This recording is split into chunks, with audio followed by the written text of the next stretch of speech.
Halo guys, selamat datang kembali di channel Gypsy Research. Baik lagi di tutorial Gypsy AI. Hari ini di video ini kita bakal bahas salah satu AI itu lagi, khususnya di kategori pengolahan dan visualisasi data, yaitu interpretasi hasil olah data gitu ya. Buat aksesnya, karena ini salah satu fitur pro, kalian harus mulai langganan mulai hanya Rp19.000 aja gitu ya. Jadi murah banget, apalagi untuk menghindari revisi dan juga hasilnya udah pastinya berkualitas gitu. Oke, kita langsung masuk aja. Kalau mau akses bisa lewat sini ya, lewat kategori pengolahan visualisasi data, masuk ke interpretasi hasil olah data. Atau kalau mau lewat search bisa kita ketik aja interpretasi atau hasil olah data, nanti yang paling pertama itu udah toolnya gitu ya teman-teman, jadi gampang banget buat diakses. Oke, lanjut lagi, kita udah sampai di halamannya interpretasi hasil olah data. Di sini udah ada instruksinya juga ya teman-teman ya. Kita tinggal upload gambar atau screenshot hasil olah data gitu ya. Jadi dari berbagai macam software olah data ini bisa dimasukkan gitu ya. Jadi tinggal diupload aja teman-teman. Kita udah ada contohnya buat studi kasus di video ini. Kita mau nyobain cek hasil screenshot SPSS buat cek reliabilitas gitu ya, untuk membantu teman-teman kira-kira apa maksud dari hasil olah data ini. Kita upload aja, pilih bahasa output bahasa Indonesia. Nah, di sini tujuan analisis itu silakan sesuai dengan kebutuhannya teman-teman gitu ya. Misalnya karena kita pengen cek reliabilitas, kita tinggal tulis aja ingin tulis aja cek reliabilitas dari instrumen kayak gitu, instrumen penelitian kayak gitu ya teman-teman ya. Jadi simple aja, kalau bisa sejelasnya aja gitu ya. Terus kita masukkan juga sumber gambar atau screenshotnya gitu ya. Kita bisa pilih sumber. Di sini ada berbagai macam software yang biasa digunakan untuk olah data. Ada SPSS, Excel, SmartTLS, eViews, Google Sheet, Just, Jamovi, RStudio, Python, Google Data Studio, dan lain-lain. Power BI juga ada. Semua ada gitu ya. Dan kalau misalnya emang nggak ada di list gitu ya, teman-teman tinggal pilih yang lainnya gitu ya. Jadi gampang banget pakainya. Karena udah ada di list, kita pilih SPSS saja dan klik interpretasi. Hasilnya teman-teman gitu ya. Ini bakal ngebantu kalau misalnya hasil olah datanya tuh udah cukup ribet, atau mungkin teman-teman perlu asisten gitu ya, yang langsung otomatis tahu makna dari hasil olah datanya gitu ya. Nah, ini udah ada contohnya, kasusnya ini adalah output SPSS. Di sini AI mendeskripsikan menampilkan hasil uji reliabilitas dengan metode Cron-Shutz-Alpha gitu ya. Interpretasinya sebagai berikut. Yang pertama, case processing summary menunjukkan bahwa seluruh 31 kasus data valid dan digunakan dalam analisis, tidak ada data yang dikeluarkan. Lalu reliability statistik, di sini nilai Cron-Shutz-Alpha-nya 0,949. Artinya apa? Nilai ini sangat tinggi, menunjukkan konsistensi internal yang sangat baik di antara 26 item yang digunakan dalam instrumen penelitian gitu ya. Jadi langsung di-define sama AI kalau Cron-Shutz-Alpha-nya ini tuh bagus gitu ya, sangat reliable artinya. Artinya item-item dalam instrumen tersebut mengukur konstruk yang sama secara konsisten. Itu. Jadi udah kelihatan ya di sini, udah langsung bisa asistensi hasil olah data kamu gitu ya. Kita masuk ke kasus selanjutnya. Kita bakal cobain ini ya, Pearson correlation buat ngecek uji validitas gitu ya dari instrumen penelitian. Langsung aja kita upload. Kita pilih bahasa Indonesia aja. Kita ingin tahu hasil uji validitas gitu ya.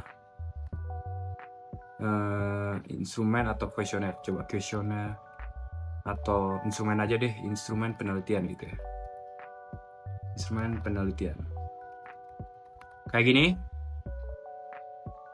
Terus sumber gambar atau screenshotnya masih sama, itu dari SPSS ya teman-teman. Lalu kita klik interpretasi, kita tunggu hasilnya gitu ya, apakah AI ini cukup akurat untuk digunakan apa enggak gitu ya. Jadi kalau misalnya teman-teman udah tahu Pearson correlation itu cara bacanya gimana, sebenarnya bakal ditentuin dari jumlah sampelnya dulu. Nanti baru dari jumlah sampelnya nanti ada indikator-indikatornya. Nah, ini udah ada, nggak usah dijelasin, kita lihat langsung review aja. Analisis yang ditampilkan adalah matriks korelasi Pearson dari hasil SPSS. Analisis ini menguji validitas instrumen dengan skor total. Mantap.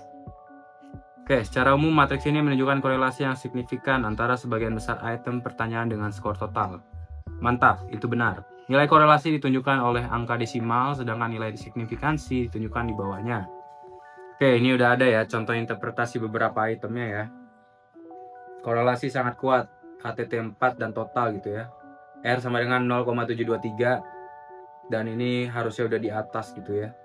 Makin tinggi skor pada item HTT4, semakin tinggi pula skor total. Hal ini menunjukkan HTT4 memiliki validitas yang sangat baik.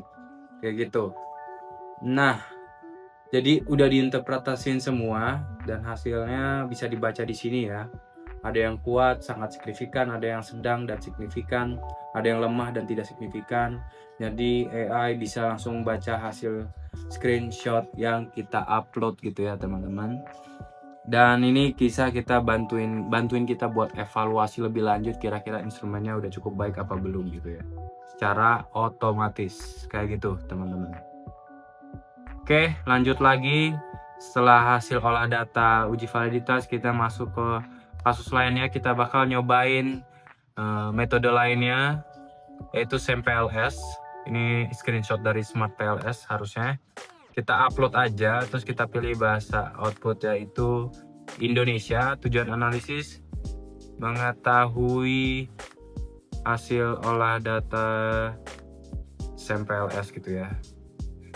Terus sumbernya adalah Smart PLS. Kita klik interpretasi, terus kita tunggu aja hasilnya kayak gimana. Apakah AI bisa baca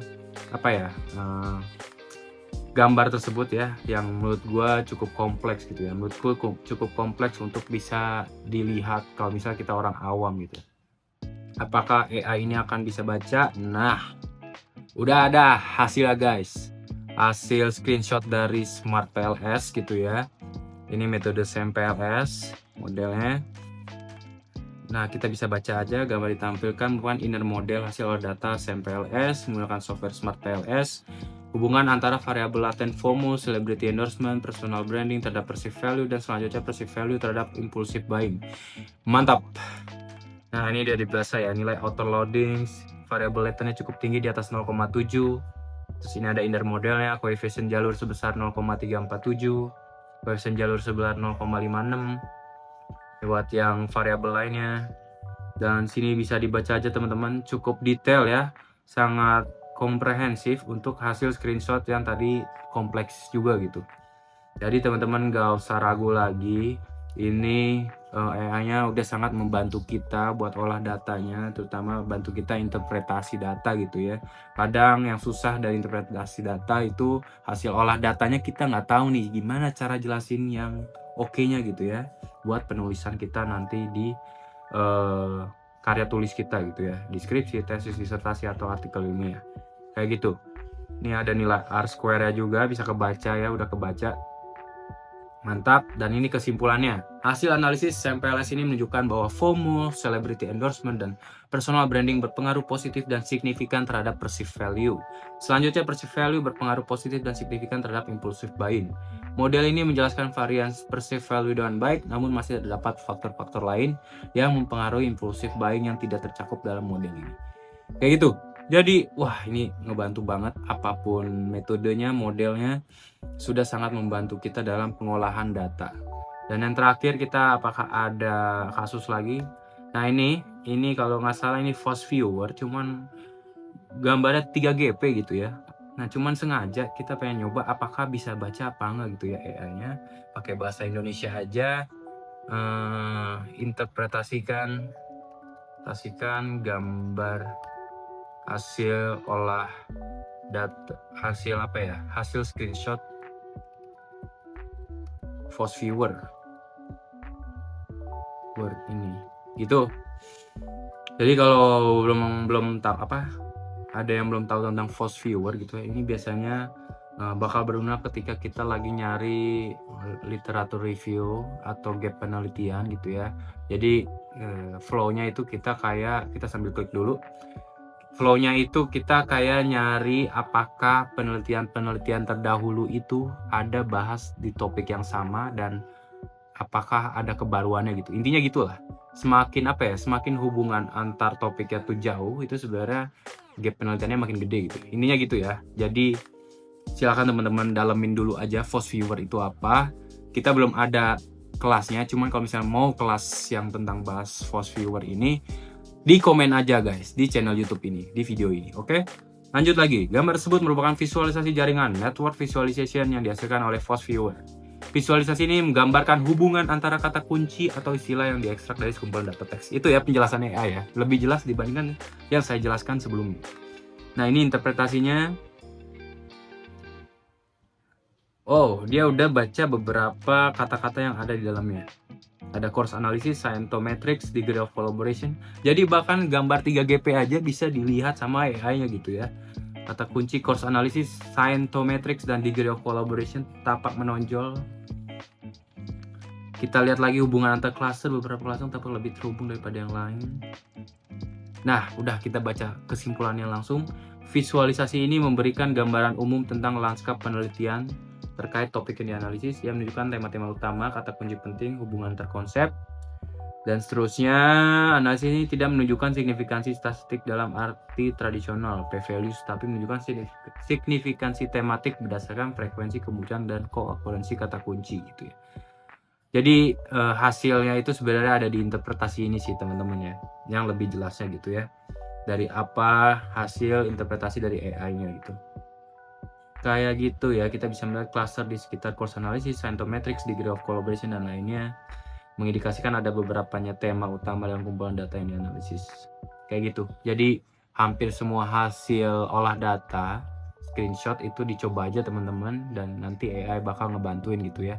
Bahkan seburuk apapun kualitas gambarnya, cuman kalau bisa gak usah buruk-buruk, ini cuma percobaan supaya bisa dibaca juga gitu ya. Dan kita tahu itu gambar apa guys, tadi terlalu blur banget. Oke, mungkin itu aja video interpretasi hasil olah data gitu ya.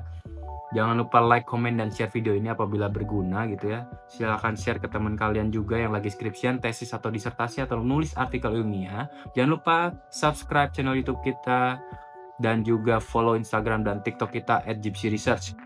Nantikan video selanjutnya. Sampai jumpa di video selanjutnya, teman-teman. Dadah.